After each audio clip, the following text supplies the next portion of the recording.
Let it be a Nick and Jane, and let it be a Mr. Smith, a banker of Nick and Jane.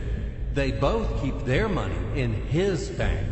That's why we use the title Mr. Smith, with respect. Nick really wants to buy, well, let's say Jane's bicycle, but he has no money. More precisely, he has money, but not enough, only $10, while Jane wants $100 for her precious bicycle.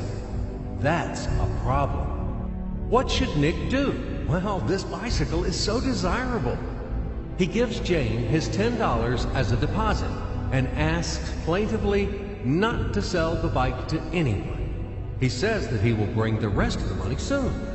At the same time, he runs to his bank, to the respected Mr. Smith, to get a loan for the missing $90. As ill luck, Mr. Smith has no money at this moment, but he knows perfectly about $10, which Nick gave to Jane. And where will Jane bring his money to? That's right. She will put these $10 in her lovely bank to the same Mr. Smith. Therefore, Mr. Smith asks Nick to come back tomorrow in the hope that tomorrow he will get these $10. And everything happens this way. The next day, Jane brings $10 to the bank. The bank provides Nick these $10 on credit. Nick immediately gives them to Jane. She again puts them in a bank. The bank again provides Nick these $10 on credit, etc. As long as Nick the fool will gather enough money for the bicycle. Don't you get confused yet? Be patient, I told you. These demons have been trying to confuse you during 1,000 years. These damn economists and financiers. But anyway, we will figure everything out.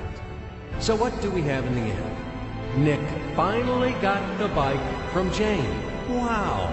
But at the same time, Nick owes $90 to the bank, Mr. Smith. And the bank, in its turn, owes $100 to Jane. In other words, those $10, which were existed initially, have magically turned into $200, $190 of debts plus real $10. But these $10 would also turn into $1,000, even in a million or a billion, if Nick would make a more expensive purchase. In this case, our $10 would make the increasing number of its cycles, circuits from hands to hands. That's it. So, what happens in today's world? SOS! It appears that banks also make money out of thin air and multiply them. Not only Fed can produce money, but banks either. In short, everybody can do this, except you and me.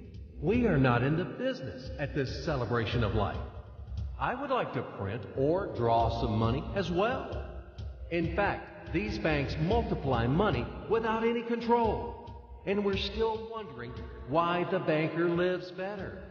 What are naive fools are we? Now it is clear why. The one who produces the money, of course, lives better. But this is not enough.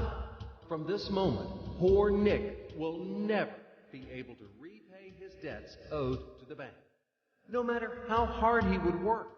Silly Nick doesn't know it yet, that he's in slavery to the bank, in credit bondage forever, because those $90 which he owes to Mr. Smith do not exist in nature at all. Sly Mr. Smith made his money out of nothing. He created them out of thin air, just one click. And $10 turned into $200. Yes, but you could object